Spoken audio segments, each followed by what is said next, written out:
OSIS MPK? Iya!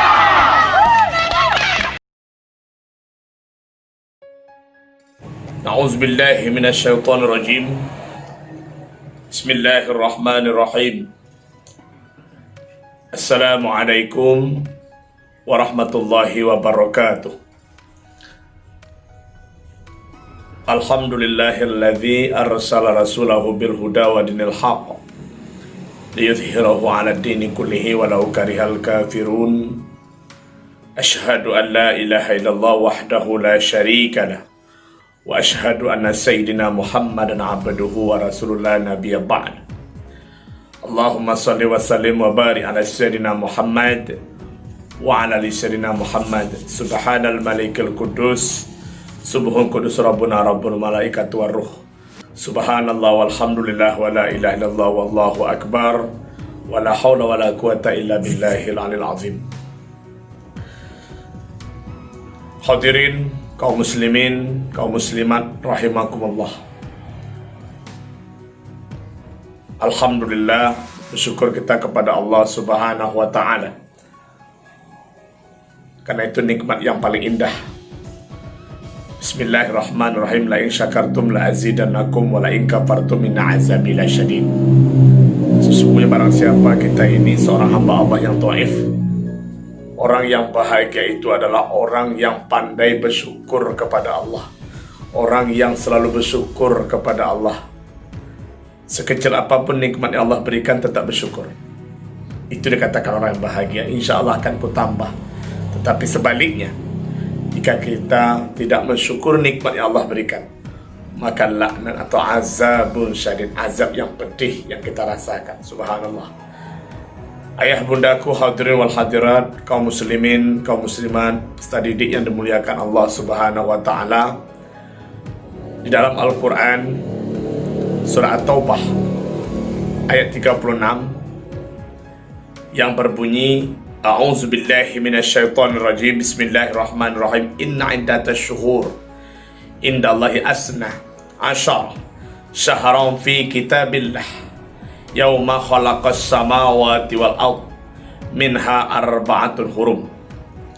Sesungguhnya, yang artinya sesungguhnya bilangan bulan di sisi Allah itu adalah 12 bulan dengan ketentuan Allah Subhanahu wa ta'ala. Di waktu Allah menciptakan langit dan bumi ini, semesta alam ini, di antara adalah 4 bulan haram atau bulan yang sangat dimuliakan Allah Subhanahu wa ta'ala. Apa saja 4 bulan itu? Yang pertama Zulkaidah, sudah kita lewati beberapa minggu yang lalu.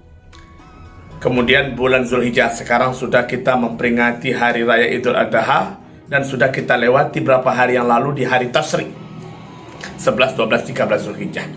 Kemudian bulan Muharram, yang insya Allah tinggal berapa bulan ke depan, berapa minggu ke depan kita akan memasuki babak baru dalam kehidupan, yaitu bulan Muharram, tahun baru Islam, tahun baru Hijriah. Kemudian bulan Rajab. Hadirin yang dimuliakan Allah Subhanahu wa ta'ala, di dalam bulan Zulhijjah ini ada beberapa amalan yang baik. Kenapa dikatakan bulan Zulhijjah itu dikatakan bulan yang sangat mulia? Karena ada 2 peristiwa yang penting. Yang pertama adalah Hari Raya Kurban, Hari Raya Haji, atau peristiwa ibadah haji dan peristiwa ibadah kurban. Kita lihat terlebih dahulu, diawali dengan Hari Tarwiyah. Hari Tarwiyah itu adalah hari yang mana pada tanggal 8 Zulhijjah. Barang siapa yang berpuasa pada hari itu nilai pahalanya sama dengan kesabaran Nabi Ayub ketika menghadapi ujian. Hari Tarwiyah itu adalah jatuh pada hari Rabu kemarin. Artinya bagi kita yang hadir, yang tidak sempat melaksanakan ibadah haji, walaupun kondisi di Indonesia hari ini ditunda keberangkatan ibadah haji, diundur tahun depan, kita lihat ujian Allah itu datang silih berganti. Amsanna batalihi faja'alnahu samian basir. Allah tuh menguji dengan perintah, dan Allah tuh menguji dengan larangan. Ada hikmah di balik itu. Maka bersabarlah dan perbanyaklah berdoa. Hari ini kita diuji dengan Allah Subhanahu wa Ta'ala. COVID-19 atau Corona ini, wabah virus menghantam negeri yang kita cintai ini. Sudah hampir setengah tahun, hampir 5 bulan kita sudah terpapar oleh virus corona. Maka mari sama-sama kita berdoa kepada Allah, bermohon kepada Allah, meminta petunjuk kepada Allah agar jauh dari balak dan wabah ini. Bismillahirrahmanirrahim. La yadurru ma'asmihi syai'un fi ardi wala fis sama wa huwas samiul alim. Jauh dari balak, jauh dari wabah penyakit. Insyaallah dengan kita bersabar, dengan kita berdoa, insyaallah kita jauh dari musibah ini. Dan mudah-mudahan virus corona ini cepat berakhirnya, cepat kembalinya, dan cepat pulangnya segera mungkin agar tidak lagi ada di negara kita ini, insyaallah. Terkhusus di Kabupaten Indragiri Hulu, sehingga kita tidak terkandas aktivitas-aktivitas kita di sekolah dan di sektor lainnya. Hadirin yang dimuliakan Allah Subhanahu wa Ta'ala,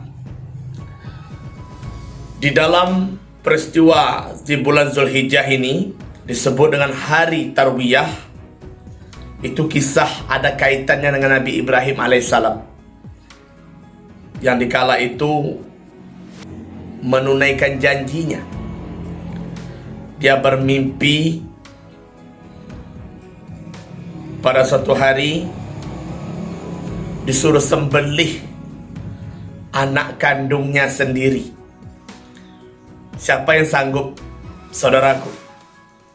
Siapa yang sanggup hari ini kita lihat? Kita rindu figur seorang Ibrahim yang begitu taat kepada Allah. Siapa yang sanggup memotong leher anak dengan tangan ayah sendiri? Allahu Akbar. Minta ampun kita kepada Allah. Usahakan nak memotong leher ayah anak sendiri dengan tangan ayah. Mengikut sebagai peserta korban di masjid di Surau hampir tidak terlaksana oleh kita semua. Apalagi nak memotong anak awak. Minta ampun kita kepada Allah. Pada malam itu dia bermimpi, sampai 3 malam berturut-turut dia bermimpi suruh potong leher anaknya. Nabi Ibrahim agak ragu. Malam ke-9 mimpi lagi sampai malam ke-10. Maka hari Tarwiyah itu, kemudian hari Arafah tanggal 9 Zulhijjah, ketetapan hari Arafah itu adalah kita berkumpul, lautan manusia berkumpul di tanah haram. Puncaknya ibadah haji. Bagi kita tidak sempat melaksanakan ibadah haji adalah wukuf di padang Arafah, kita berpuasa sunnah. Saudaraku yang dimuliakan Allah, hari Arafah ini adalah dikatakan minia pada masyar. Disitulah ketetapan Allah, keyakinan, meyakinkan Ibrahim untuk memotong leher anaknya. Kita lihat bersama hari Arafah ini, yang mana Allah memanggil para malaikat penghuni langit dan bumi. Malaikat penghuni langit dan bumi dalam hadis qudsi mengatakan, wahai malaikat, tidakkah kau melihat hamba-hambaku datang yang dari jauh? Mereka meninggalkan harta, meninggalkan anak, meninggalkan keluarga, hanya semata-mata datang memenuhi panggilanku, kata Allah. Tidakkah kau lihat mereka dalam keadaan kusut masai, wajahnya putih polos berdebu? Maafkanlah kesalahan mereka, ampunilah kesalahan, maka ku ampuni, kata Allah. Kenapa? Sebab dikatakan hari Arafah, malaikat hari itu hari pengampunan. Allah melihat keadaan alam semesta saat itu. Maka dalam kisah Nabi Ibrahim ada kaitannya. Hari Arafah itu adalah hari keyakinan. Keyakinan, ketetapan bahwa hari itu adalah mimpi yang dialami oleh Ibrahim. Ternyata itu bukan mimpi yang buat-buat. Itu kisah nyata. Lalu pada malam tanggal 10 Zulhijjah disebut dengan hari Idul Adha atau hari Nahar, hari penyembelihan. Maka pada tanggal 10 Zulhijjah itulah Ibrahim memanggil anaknya Ismail alaihissalam Wahai anak permata hatiku, buah kasihku, sekian tahun aku mendambakan engkau. Sekiranya engkau sudah usia 13 tahun ini, atas perintah Allah, atas izin Allah subhanahu wa ta'ala, engkau harus aku sembelih dengan tanganku sendiri. Bagaimanakah pendapat wahai permata hatiku? Dengan tenang Ismail menjawab, hadirin, anak-anakku sekalian yang dimuliakan Allah, wahai ayah, aku rela darah tertumpah di bumi yang tandus ini demi cinta ayah kepada Allah sama cintaku kepada ayah. Aku rela nyawaku berpisah dari badan karena cintaku kepada Allah. Laksanakanlah perintah itu wahai ayahku yang tercinta dengan hati yang tulus dan ikhlas. Ayah bundaku, bapak ibu, hadirin berhadirat yang dimuliakan Allah.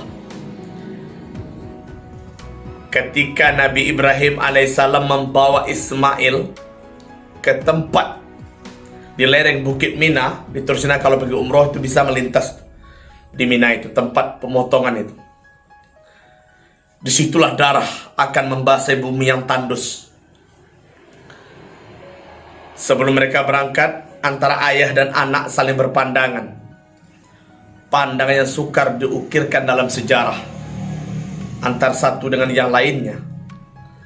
Ibrahim alaihissalam, Ismail alaihissalam saling berpandangan. Tanpa disadari air mata Ibrahim jatuh membasahi di pipi, sama dengan Ismail alaihissalam. Merasa tak sanggup untuk dipotong, tapi itu perintah Allah. Sempat Ibrahim alaihissalam mencium kening anaknya, lalu dipeluknya untuk terakhir kalinya. Rupanya Allah menguji kesabaran ayah dan Ibrahim alaihissalam. Allahu Akbar. Di detik-detik mata pisau ditukikkan ke leher Ismail alaihissalam, setakjuban alam menyelimuti saat itu. Leher Ismail alaihissalam ketika ayahanda Ibrahim alaihissalam, dan sempat Nabi Ismail alaihissalam berpesan kepada ayahnya, wahai ayah tercinta, sebelum kau melakukan pemotongan, potonglah aku dengan pisau yang tajam supaya cepat berlalu nyawaku, tidak terasa dari putus leher ini. Adapkan aku ke kiblat biar mendapat ridho Allah subhanahu wa ta'ala. Bismillah, Allahu Akbar, dan berdoalah semoga kurban atau yang disembelih itu sampai ibadah. Kemudian ikat kaki dan tanganku biar tidak terasa perihnya mautku akan pergi. Allahu Akbar. Baju yang berdarah ini nanti jika ayah tega, bagikan kepada mak. Ketika mak rindu kepadaku, ketika dia mengenang kepadaku, dia bisa melihat. Hadirin yang terhormat, penyembelihan pada tanggal 10 Zulhijjah itulah, di detik-detik mata pisau ditukikan dengan mengucapkan Bismillah, Allahu Akbar. Leher Ismail diganti dengan leher seekor kipas. Darah pun mengalir bercucur di bumi yang tandus pada saat itu. Sampailah di bulan Zulhijjah hari ini 10, 11, 12, 13 hari tasyrik kita melakukan pemotongan hewan kurban. Sejarah mencatat, hari ini kita rindu dengan figur Ibrahim alaihissalam, hari ini kita rindu dengan figur Ismail alaihissalam, hari ini kita rindu dengan figur Ibunda Hajar. Mereka tiga beranak yang betul-betul tulus dan berkorban karena Allah. Kita evaluasi diri kita masing-masing. Mudah-mudahan ke depan kita bisa meningkatkan amal ibadah, memperbaiki diri, berkorban karena Allah. Ini kadang-kadang kita selera tinggi. Solat jarang, berkorban tanda, tak dapat kupon sibuk, berzakat tanda, beramal tanda, meninggal tak masuk surga, lewat malaikat tak sodor kau kata malaikat, kan kacau. Untuk itu saya berharap kepada kita semua, mari sama-sama kita bersyukur kepada Allah. Bersyukur karena Allah, insya Allah Allah tambah nikmat itu. Mudah-mudahan tahun depan kita bisa meningkatkan amal ibadah dan bisa menjadi peserta korban di masjid atau di musola masing-masing. Kemudian saya pribadi mengucapkan selamat Idul Adha, mohon maaf lahir batin, dan bersabarlah kepada peserta didik, perbanyak berdoa. Tenangkan hati, musibah yang datang silih berganti di negara kita ini adalah Allah tuh menguji agar kita semakin hari semakin dekat kepada Allah dengan memperbanyak berdoa. Wastaghfiru innahu kana tawwaba, meminta ampun kepada Allah karena Allah itu Maha Pengampun. Insya Allah dengan berdoa itu kunci keyakinan kita semua. Terima kasih. Sekali lagi mohon maaf lahir batin kepada peserta didik, bersabar dan berdoalah. Itu pesan saya. Berdoa agar COVID-19 ini cepat berakhirnya dan semua bisa kita kembali aktivitas seperti biasa. Subhanallah wa bihamdika asyhadu an la ilaha illa anta astaghfiruka wa atubu ilaik. Saya ngajak kepada kita semua, mari saya tutup dengan doa. Kita aminkan semoga Allah memberikan yang terbaik untuk kita semua. Astaghfirullahaladzim. Na'udzubillahi minasyaitonirrajim. Bismillahirrahmanirrahim. Alhamdulillahirabbil alamin. Wassalatu wassalamu ala asyrafil anbiya wal mursalin wa ala alihi washabihi ajmain. Assalamu alayka ya Rasulullah. Allahumma shalli ala sayyidina Muhammad wa ala ali sayyidina Muhammad. La ilaha illallah karim. Subhana rabbil arsyil azim. Alhamdulillahirabbil alamin. Bismillahirrahmanirrahim. La yadurru ma'asmihi syai'un fis sama' wa huwa samiul alim. Rabbana zalamna anfusana wa illam taghfir lana wa tarhamna lanakunanna minal khasirin. Rabbana atina fid dunya hasanah wa fil akhirati hasanah wa qina azabannar wa adkhilnal jannata ma'al abrar ya aziz ya ghaffar ya rabbal alamin. Da'wahum fiha subhanakallahumma wa tahiyatum fiha salam wa akhiru da'wahum alhamdulillahi rabbil alamin. Taqabbalallahu minkum minna wa minkum taqabbal ya karim.